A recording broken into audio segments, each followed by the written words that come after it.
என் அன்பு சகோதர சகோதரிகளே, ஆண்டவரும் உலக இரட்சகருமான இயேசு கிறிஸ்துவின் நாமத்தில் என் அன்பின் வாழ்த்துக்கள். இன்றைய முத்து மூலமாய் உங்களை சந்திப்பதிலே மகிழ்ச்சி அடைகிறேன். எனக்கு பிரியமான தேவனுடைய பிள்ளைகளே, சங்கீதம் 136:13 நான் வாசிக்கிறேன். சிவந்த சமுத்திரத்தை இரண்டாக பிரித்தவரை துதியுங்கள், அவர் கிருபை என்றும் உள்ளது. ஏன் ஆண்டவர் சிவந்த சமுத்திர தண்டையிலே கொண்டு வந்து நிறுத்தினார்? இதை தான் நம்ம கடந்த 3 நாட்களாய் தியானித்து வருகிறோம். தேவன் மகிமைப்படுவதற்காக தான் இந்த பாதையிலே நடத்தினார். நம்ம இதை விட பெரிய பிரச்சனையிலேருந்து தப்பிக்கணும், நம்ம சேஃபாக கூட்டிகிட்டு வரணும் தான் கர்த்தர் நம்மளை யுத்தத்தை கண்டு மனமணிஞ்சிடக்கூடாதுன்னு இந்த பாதையில் நடத்தி கொண்டு வந்திருக்கிறார்.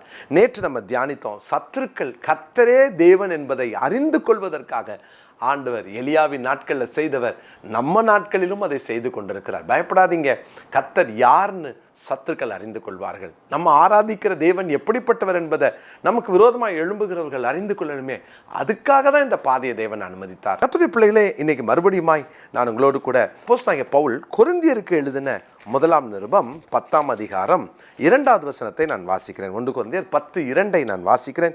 எல்லாரும் மோசைக்குள்ளாக மேகத்தினாலும் சமுத்திரத்தினாலும் ஞானஸ்நானம் பண்ணப்பட்டார்கள். எல்லாரும் அங்கே இஸ்ரவேல் ஜனங்கள் செங்கடலை கடந்து வரும் பொழுது ஏன் எங்களுக்கு இந்த பாதை அப்படின்ற பதற்றங்கள் இதையெல்லாம் நீக்கி கர்த்தர் 2 பிளந்து நடுவில் கூட்டிட்டு வர்றாரு பாருங்களேன்.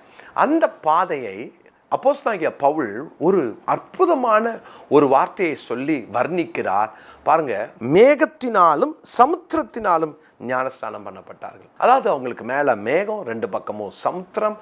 அப்போ அவர்களை சுற்றிலும் அவர்களுக்கு ஒரு வித்தியாசமான ஒரு அடைக்கலம், வித்தியாசமான ஒரு பாதை ஆண்டவர் ஏற்படுத்தின பாதை. யோசித்து பாருங்க, 2 பக்கமும் சமுத்திரம் ஒரு மதிலை போல நிற்கிறது, மேலே மேகம், அதுக்கு ஒரு குகைக்குள்ள நுழைஞ்ச மாதிரி நுழைஞ்சி வெளியே வராங்க. ஆண்டவர் இந்த பாதையிலே நம்மளை அனுமதித்ததற்கு காரணம் என்னவென்று சொன்னால், இதை ஞானஸ்நானத்திற்கு ஒப்பாக அப்போஸ்தலனாகிய பவுல் சொல்லுகிறார்.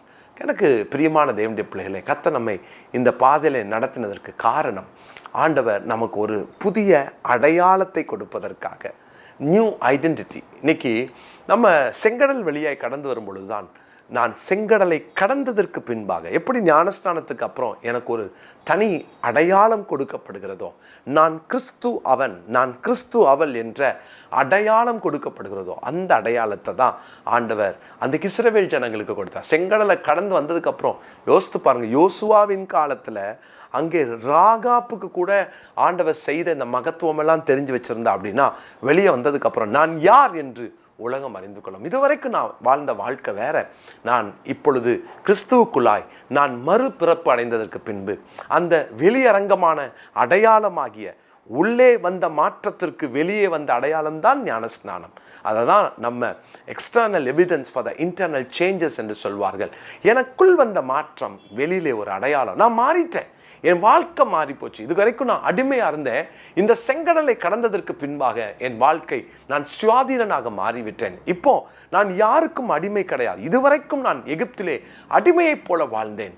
ஆண்டவர் ஞானஸ்நானத்தின் மூலமாய் அடிமைத்தனத்தை வெளியே கொண்டு வந்து நான் சுயாதீனன் என்ற அற்புதமான ஒரு ஐடென்டிட்டியை, அதாவது ஒரு அடையாளத்தை கர்த்தர் கொடுத்தார்.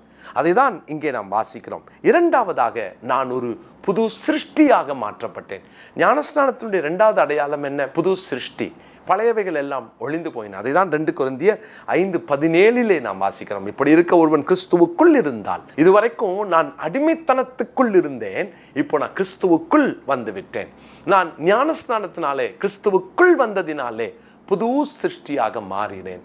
பழையவைகள் எல்லாம் ஒளிந்து போயின. பழையவைகள் எல்லாம், உங்கள் வாழ்க்கையில் இருக்கிற எல்லா பழசும் ஒளிந்து போகட்டும், எல்லாம் புதிதாகட்டும். இந்த நாளிலும் இந்த வார்த்தை கேட்குற தேவ பிள்ளைகளே, அந்த ஒரு புதிய அடையாளம், அந்த புதிய சிருஷ்டியாய் வாழ ஆரம்பிச்சிட்டோமா? புது சிருஷ்டி அப்படின்னா என்ன அர்த்தம் தெரியுமா? என் பழைய ஜென்ம சுபாவம், பழைய வார்த்தை, பழைய காரியம், பழசு எல்லாம் மாறி இப்போ நான் ஒரு புது மனுஷன் ஆயிட்டேன். அதுதான் புது சிருஷ்டி என்று நாம் வாசிக்கிறோம். 3வதாக எபேசியர் 4:24 வசனத்தில் வாசிக்கிறோம். எபேசியர் 4:24 மெய்யான நீதியிலும் பரிசுத்தத்திலும் தேவனுடைய சாயலாக சிருஷ்டிக்கப்பட்ட புதிய மனுஷனை தரித்து கொள்ளுங்க. பாருங்க, இப்போ நான் வெளியே வந்துட்டேன், புது மனுஷன். அதாவது இனி நான் ஒரு புதிய துவக்கத்தை நான் செய்ய போகிறேன். நான் ஞானஸ்நானத்திற்கு பின்பு என் வாழ்க்கையில புது அடையாளம் கிடைச்சிருச்சு, நான் புது சிருஷ்டியாக மாறிவிட்டேன். 3வதாக புதிய துவக்கம். இனி என்னுடைய வாழ்க்கையில் ஒவ்வொரு அடியும் அவரை பிரியப்படுத்துவது. இது வரைக்கும் நான் எகிப்தை பிரியப்படுத்தினேன், பார்வோனை பிரியப்படுத்தினேன். இந்த செங்கடல் ஏன்னு கேட்குறீங்களா? நான் இதுக்கப்புறம் தான் ஒரு புது மனுஷனாக வாழப்போகிறேன். நான் இந்த நாளிலிருந்து ஒரு புதிய துவக்கத்திற்குள்ளாக வருகிறேன். அந்த நியூ பிகினிங் இது ரொம்ப முக்கியமானது. உங்கள் வாழ்க்கையில் அந்த நியூ பிகினிங் வந்துடுச்சா, புதிய துவக்கம், அந்த துவக்கத்துக்கு அப்புறம் உங்கள் வாழ்க்கை அதே சீராக ஓடிக்கொண்டிருக்கிறதா? நிறைய பேர் சொல்லுவாங்க, ஞானஸ்தானம் எடுத்தவங்களாம் ஒழுங்காக வாழ்கிறாங்களா, ஞானஸ்தானம் எடுத்தவங்களாம் உத்தமனா அப்படின்னு மற்றவர்களை பார்த்து பேசுவார்கள். ஆனால் இந்த வார்த்தை கேட்குற நீங்கள் யாராக இருந்தாலும் தேவனுடைய பிள்ளைகளே, நாம் ஆண்டவரை அறிந்து ருசித்து ஆண்டவருடைய வசனத்திற்கு கீழ்ப்படிந்து நாம் கர்த்தருடைய கட்டளைக்கு கீழ்ப்படிந்து ஞானஸ்நானத்தின் வழியாய் உடன்படிக்கை செய்யும் போது புதிய மனுஷனாக, புதிய சிருஷ்டியாக, புதிய துவக்கத்தோடு, புது அடையாளத்தோடு நாம் வாழ அழைக்கப்படுகிறோம். அதுதான் வேதம் சொல்லுகிற சத்தியம். இந்த சத்தியத்துக்காக நில்லுங்க. கர்த்தருடைய பிள்ளைகள் எப்போதும் கர்த்தருடைய வார்த்தை என்ன சொல்லுதோ நான் கீழ்ப்படினோம். ஏன் செங்கடல்னு கேட்குறீங்களா? புதிய துவக்கத்தை கர்த்தர் நமக்கு தருகிறார். இந்த நாளுக்குரிய மனப்பாட வசனமாய் குறித்துக் கொள்ளுங்கள். எபேசியர் 4ஆம் அதிகாரத்தின் 24வது வசனம். ஜோமல்லாமா கண்களை மூடி. தகப்பனே, நாங்கள் ஏன் செங்கடல் என்று பல நேரங்களில் நாங்கள் வேதனைப்படுவது உண்டு. ஆனால் அந்த செங்கடல் எங்கள் வாழ்க்கையில் எகிப்தை விட்டு எங்களை பிரித்து, எகிப்துக்கும் எங்களுக்கும் இனி சம்பந்தம் இல்லைன்னு புது அடையாளத்தோடு, புதிய துவக்கத்தோடு, புது மனுஷனாக, புது சிருஷ்டியாக எங்களை வாழ்வதற்கு இந்த செங்கடல் தான். இதை கடக்கும்போது தான் இந்த அற்புதமான அனுபவங்கள் எல்லாம் எங்களுக்கு தரீங்க. இந்த அடையாளங்களோ துவக்கமோ இதுவரைக்கும் என் வாழ்க்கையில் இல்லைன்னு சொல்லி இந்த வார்த்தையை கேட்கிற யாராக இருந்தாலும் உங்கள் பிள்ளைகளை சந்தியும், உங்கள் பிள்ளைகளோடு தொடர்ந்து பேசும். உங்களுடைய நாமம் மகிமைப்படட்டும். இயேசுவின் நாமத்தில் பிதாவே, ஆமென்.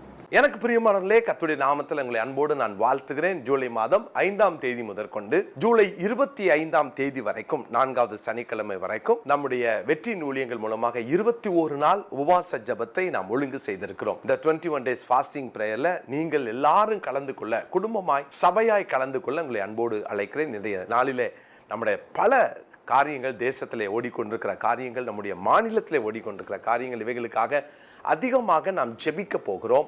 அதோடு கூட இந்த 21 நாள் உங்கள் பிரச்சனைகளையும் நீங்கள் அந்த ஜபத்திலே கொண்டு வர போகிறீர்கள். நாம் இணைந்து ஜெபம் பண்ண போறோம். ஒவ்வொரு நாளும் காலையில 5:30 மணி முதல் 6:30 மணி வரைக்கும் நம்ம அதிகாலை ஜபத்திலையும் நம்ம ஜெபிக்க போகிறோம். அதோடு கூட மதியம் 1 மணி முதல் 2 மணி வரைக்கும் ஜூம் மூலமாக கூடி நாம் ஜெபிக்க போகிறோம். பிரியமானவர்களே, இந்த ஜபம் ரொம்ப முக்கியமானது. 21 days கண்டினியூஸா நம்ம ஜபத்தில் தரித்திருக்க போகிறோம். ஒருவேளை கூடி ஜெபிக்கிற நேரங்கள் இந்த 2 டைம். ஆனால் நம்ம எல்லாரும் நிறைய காரியங்களுக்காக நாம் ஜெபிக்க போகிறோம். ஒருவருக்காக ஒருவர் நம்ம ஜெபிக்க போகிறோம். இல்லைன்னா 2 வேளை காலையிலையும் மதியமும் நாங்கள் ஃபாஸ்டிங் இருக்க போகிறேன் அப்படின்னு சொல்கிறீங்களா? ரொம்ப சந்தோஷம். அப்படியும் நீங்கள் ஃபாஸ்டிங் இருக்கலாம். ஒவ்வொரு நாளும் ஒவ்வொரு தலைப்பை சொல்லி நான் ஜபிக்க போகிறோம். அந்த தலைப்பின் கீழே தான் நம்ம நிறைய ஜப குறிப்புகளை நான் உங்களோடு கூட பகிர்ந்து கொள்ள போகிறேன். நானும் அன்பு சகோதரன் மைக்கேல் ராஜ் அண்ணன் 2 பேருமே இந்த ஜபத்தை நடத்தவிருக்கிறோம். எனவே இப்போவுமே நீங்கள் ஆயத்தப்பட்டுருங்க. கீழே பார்க்குற இந்த ஃபோன் நம்பரில் நீங்கள் தொடர்பு கொண்டீங்க அப்படின்னா நாங்கள் உங்களுக்கு அந்த குரூப்பில் உங்களை நாங்கள் ஆட் பண்ணிடுவோம். அதை தனியாக அதுக்குன்னு சொல்லியிருக்கிற வாட்ஸ்அப் குரூப்பில் உங்களை ஆட் பண்ணிடுவோம். ஒவ்வொரு நாளும் அதில் தான் நம்ம ரொம்ப முக்கியமானது. ஒவ்வொரு நாளும் நம்ம ஜெபிக்கிற ஜபங்களுக்கு கர்த்தர் பதில் கொடுப்பார். நிச்சயமாக இந்த 21 நாள் ஃபாஸ்டிங் ப்ரேயரில் பெரிய பெரிய மாற்றங்கள் வரப்போகிறது. எஸ்தர் ராஜாத்தி 4 நாள் ஜெபம் பண்ணும்போதே கர்த்தர் அவ்வளோ பெரிய மாற்றத்தை ஏற்படுத்தினார். 21 நாள் தானியேல் ஜெபம் பண்ணும்போது அத்தனை பெரிய மாற்றத்தை ஏற்படுத்தினார். நம்ம ஜெபம் பண்ணும்போது கர்த்தர் செய்ய மாட்டாரா? தேசிய அளவில் கர்த்தர் மாற்றங்களை ஏற்படுத்த போகிறார். நம்ம ஜெபம் பண்ணுவோம், ஃபாஸ்டிங் இருப்போம். எனவே நீங்கள் இந்த காரியத்துக்காக உங்களுக்கு தெரிந்த நண்பர்கள் எல்லாரையும் சொல்லுங்கள். சேர்ந்து நம்ம ஜெபம் பண்ணுவோம். கர்த்தர் பெரிய காரியங்களை செய்வார். உங்களை எல்லாரையும் அன்போடு கூட அழைக்கிறேன். God bless you.